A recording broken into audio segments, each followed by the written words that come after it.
The latest Space Engineers update is here. Titled Warfare Evolution and Decorative Pack 3, does it evolve the warfare and combat side of Space Engineers? That's our question.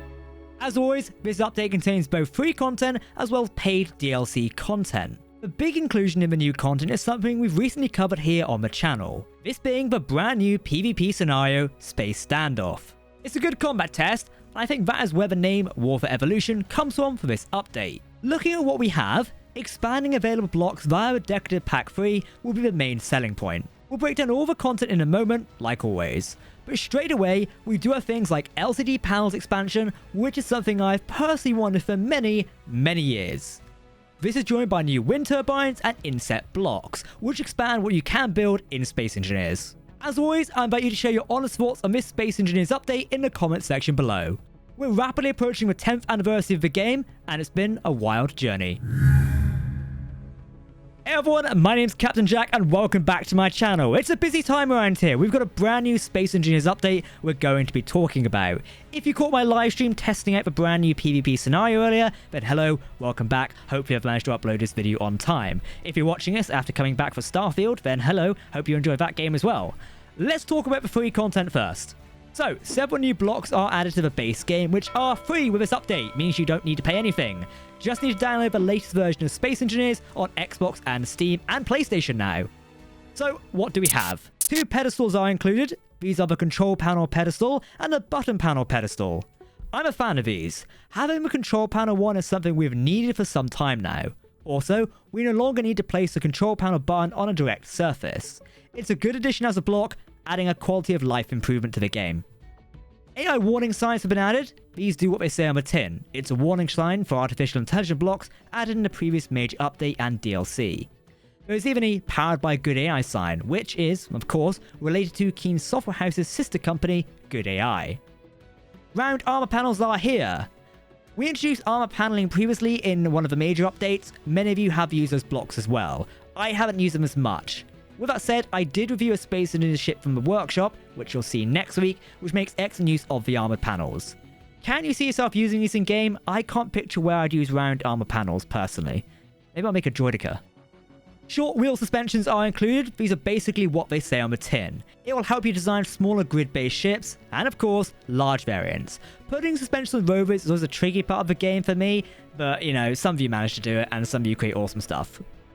Finally, the block I've waited years for here, these are the flat atmospheric thrusters. Finally, we can build helicarriers and accurate looking VTOL craft. Yes, if you remember the first days of everyone building the shield helicarrier from Avengers, you know this is a highly requested block and it's so good it's finally been added to the game. I am definitely going to be remaking a helicarrier sometime rapidly soon.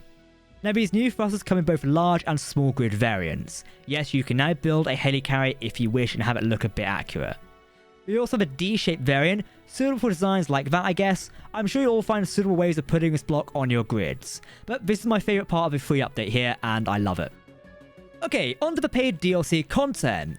We got a few blocks and then obviously the Decorative Pack 3. It's worth noting that the short off-road wheel suspension, a variant of one of the new free blocks, has been added to the Wasteland DLC pack. That pack introduced the off-road style wheel, so it makes sense to update it and add it. If you already have a pack, you can access this block. Straight away, let's talk about the cab cockpit. This is another case of a cockpit variant to control your ships. Typically, you would use this when having a truck or other ground vehicles. However, I would like to see how you could use it with ships, maybe an atmospheric miner. Still, it is a suitable variant of block to have, and it has all the connection ports for oxygen, hydrogen, and moving blocks, so yeah. New storage units have been added to the game. You may have seen us reveal this in August when myself and Castle leaked it, with permission. We have new barrels and an explosive barrel variant, which does what you think it would do. It is essentially just a reskinned warhead, as it operates the same way. The barrels are excellent, but I find them difficult to access, and maybe this is just me being dumb. Probably. The hatch at the top can be hard to hit sometimes. It is just a weirdly small collision box. Now, the cargo crate is my favourite block of this new set. It's animated when you open it. You do need to open it to access the cargo inside, adding sort of a layer of protection. It's super cool and adds some more variety to the freight container set we've had in previous updates. It does remind me of opening one of those weapon chests in Borderlands. Any of you ever get that vibe? Next up we have LCD panels. These are not your regular panels but instead new variants. We have the curved panel, the sloped panel and the inset panel. He needs to make the half-block variants into LCDs. That would have been good, especially as the original mod for sloped LCD panels used those. They're very cool and something I've wanted in a base game for years, so now we're going to be able to update our ships with these panels. Very, very cool. Oh, we've also got the holo LCD panel. Is what it says, a holographic LCD panel. Perfect for some sci-fi creations and such. I'm sure many of you will find a good way to use this block. I currently can't think of any off the top of my head. Speaking on insert blocks, several new versions of this block have been added. There are various other blocks inserted into a main one. Kind of a point of a name there really, isn't it? For example, we have the inset couch, the inset bed, the button panel, the entertainment corner, the bookshelf, the kitchen, the cryo room, and the aquarium. The bed block also has two half-block variants, one of a side panel and one that is open. Scaffolding has been added. I've wanted a block set like this for ages now. Finally, we have it in-game. In sci-fi shows, we always see structures with scaffolding, whether those be star bases or ground bases and such. We now have this in-game. Multiple block variants are introduced with this update.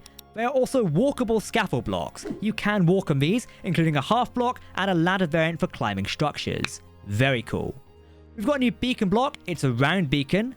There are no other significant changes to how this works. It's just a beacon block that is reskinned. Kinda cool, I guess. Finally, we have two new block reskins of the power blocks. These are the solar panels and the new wind turbine. While somewhat seen and referred to as a reskin, these blocks are brand new. They are fully designed here. They do just do the same thing that vanilla versions do, but they look different.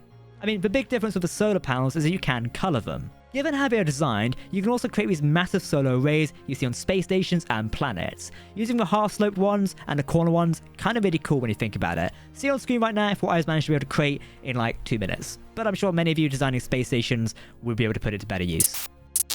Okay, let's talk about the scenario. I've had the pleasure of testing the space standoff scenario and being among the first to show it off to you guys, the viewers and community. Thanks to Keen's Software House for that one, by the way. Overall, the scenario is amusing to play.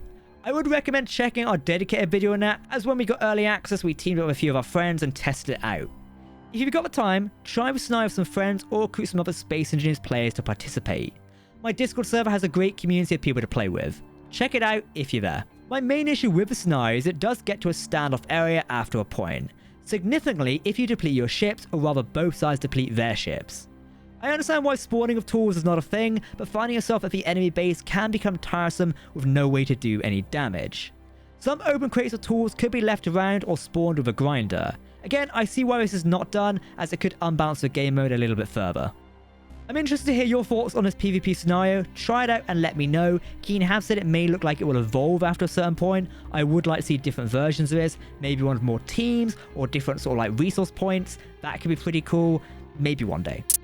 Okay, so thinking about this update, the decorative pack is worth it. Looking at some of the super cool blocks we get, it will make designing things and ships and grids and various other things in Space Engineers worth it a ton more. I would definitely pick up the decorative pack free. It adds quite a few blocks I am personally interested in. Now, personally, I would not have called this update Warfare Evolution. From the build-up of teasers, I could see people getting a wrong idea that the title meant we would be seeing new weapons or perhaps new versions of AI that would change the way combat works in Space Engineers. While the scenario is super cool, I am not sure if this is what we call an evolution of warfare, if that makes sense. Keen might as well just call this the decorative pack free update and be done with it. One of the most significant improvements with this update is performance.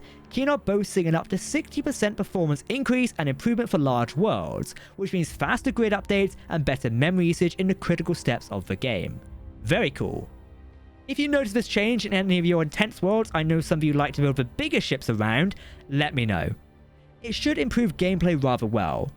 There's a few other quality of life improvements, some to do with AI blocks as well. Please do see the official patch notes of those, as I'm sure it might apply to any issues you face in the game ever so recently. Overall, a fun update for Space Engineers. I'm still just not personally sure about the name of this update. I do think it could potentially be a bit misleading to some players, thinking we're getting new weapons or new things that are going to evolve warfare. I guess the scenario does apply to that, but it's not technically the base game, if that makes sense. I don't know. You guys let me know what you think about it. The DLC and update are available for Space Engineers right now on Xbox, PlayStation, and PC. Let me know what you think of it down below in the video comment section. Are you going to be using these new blocks, and are you going to be building a helicarrier? I know I am at some point. It's going to be very, very fun. Okay, everyone, I've been Captain Jack. Thank you very much for watching this video, and I will see you in-game very, very soon. Have a fun time, everyone. Goodbye.